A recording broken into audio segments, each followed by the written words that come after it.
Professor Roos, you're up. Professor Roos will make an opening statement and then submit to questioning.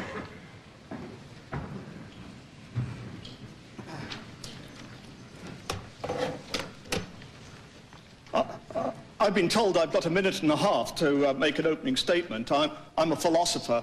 I've never said anything in a minute and a half, I'm afraid. I can't even get to the verbs in a minute and a half, so let me make my points very quickly.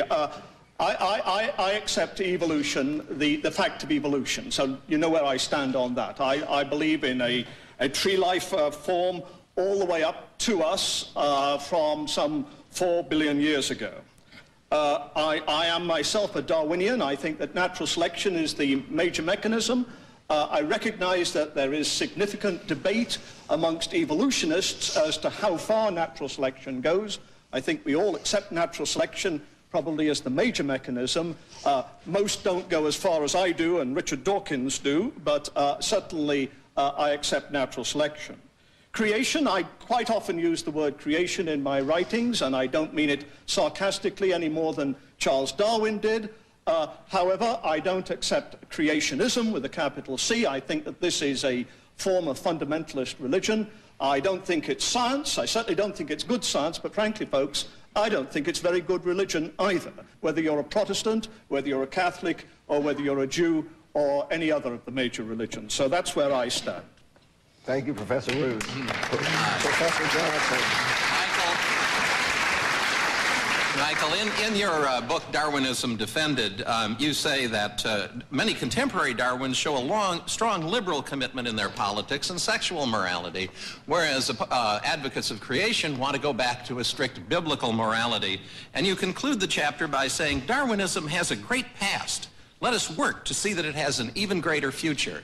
Isn't that something very inappropriate to say of a scientific theory? Do you ever hear anyone say gravity has had a great past? Let's work together to see it has a great future. Well, why not, Phil? Why not indeed? I mean, I'm all in favor of gravity having a great future.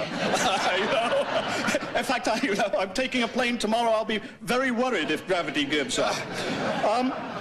No, I mean, the point is, it's certainly the case that many Darwinians, many evolutionists have been liberal, but by no means all. You know and I know that there have been many evolutionists who've been, I won't say to the right of Mr. Buckley, but certainly in that corner, if you know what I mean. Certainly there have been Darwinians, Sir Ronald Fisher. I mean, his social views, you know, make one sort of wake up in the middle of the night and sweat. So certainly, well, make me anyhow, certainly lots of people have held conservative views. I suspect you're probably right. I suspect that most scientists today accept more liberal views than conservative views, but I don't see an absolute connection. But I do agree. I do hope that Darwinism does have a great future, and I hope that you and I can contribute together to do this. Well, we're going to do our best to see that it doesn't have a great future. You've given a very sonorous description of change in the universe. I'm wondering whether your worldview includes a scientific theory that would be recognizable by any physicist or a mathematician. Things change, I entirely agree, they do change. Is there something to Darwinism beyond that? I've got a kind of feeling that this is the kind of question, if I say yes, you're going to catch me. Of course. That's why I and if I say no, you're going to catch me too. That's right.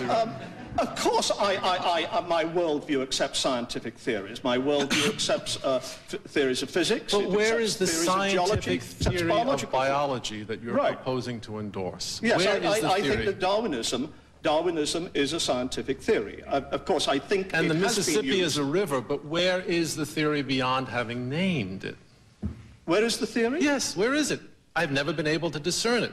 Simply saying that things change is not a theory. You and I are both philosophically trained, and you know that we're both into rhetoric at this point, because you know perfectly well... That's all there is. No, let's be serious about this for a moment.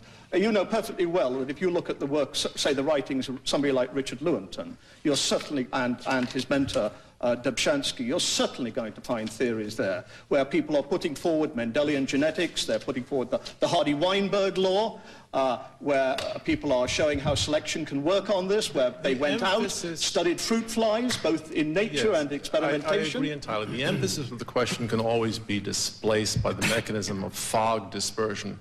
My question is, with respect to the great aching global questions of life, where is the theory that you propose as an explanation? Does it go beyond the mantra, random mutation and natural selection, or is there some solid theory that a physicist would recognize that an engineer could implement? Well, I don't accept the word mantra. You see, once again, you're using a persuasive definition which you're slipping in there. Of course, it's a global theory. If you go, say, to island biogeography, the work that Darwin did, looking at the finches, looking at the reptiles on the Galapagos, why are they similar but different, similar to South America, not similar to Africa? Because they came there and they evolved. Mr. Ruth. Mr. Michael, Behe, sorry. Michael versus Michael.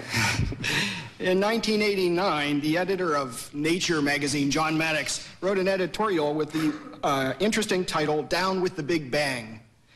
And in it he wrote, creationists and those of similar persuasion seeking support for their opinions have ample justification in the doctrine of the Big Bang. That, they might say, is when and how the universe was created. And he didn't like that and declared it to be, quote, philosophically unacceptable, the Big Bang theory.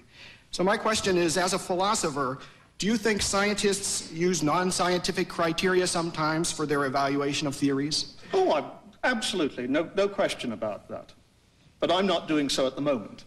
But John Maddox may have done so in the past. Well, he's an editor. Mr. Berlinski, you want to continue? Or Mr. Buckley? To what extent do we rely on metaphors and exchanges of this kind? You've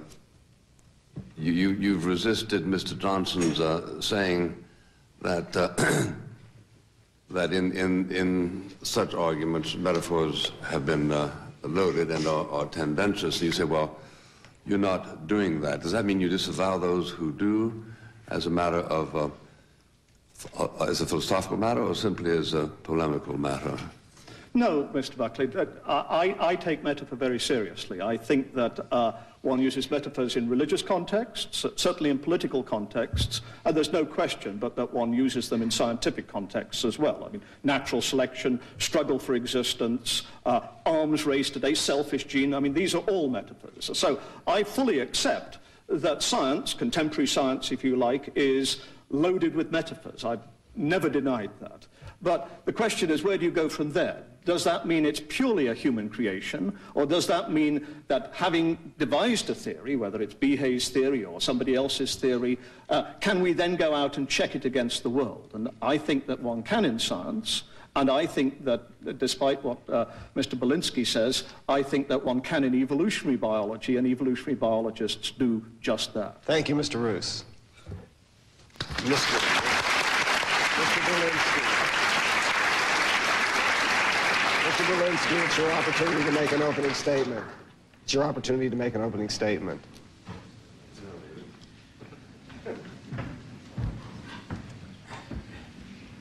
Darwin's theory of evolution is the last of the great 19th century mystery religions. And as we speak, it is now following Freudianism and Marxism into the nether regions. And I'm quite sure that Freud, Marx, and Darwin are commiserating one with the other in the dark dungeon where discarded gods gather. The problem facing us at the end of the 20th century, with a magnificent body of theoretical accomplishment in physics and mathematics, and a very rich body of descriptive material in biology, is to come to an understanding that when it comes to the large global issues that Darwin's theory is intended to address, we simply do not have a clue. This is a daunting admission to make, but if we're intellectually honest, we should make it. The mechanism that Darwin proposed, that of random search or a stochastic shuffle, is known to be inadequate in every domain in which it's applied. It's known to be inadequate in linguistics, and it's certainly inadequate when it comes to the overwhelming complexity of living forms. There is no reason on earth to believe that this mechanism is adequate to the task that it sets itself.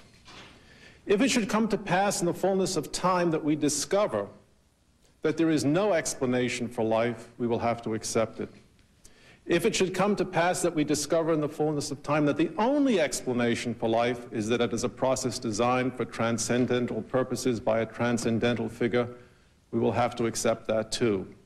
And if that should come to pass,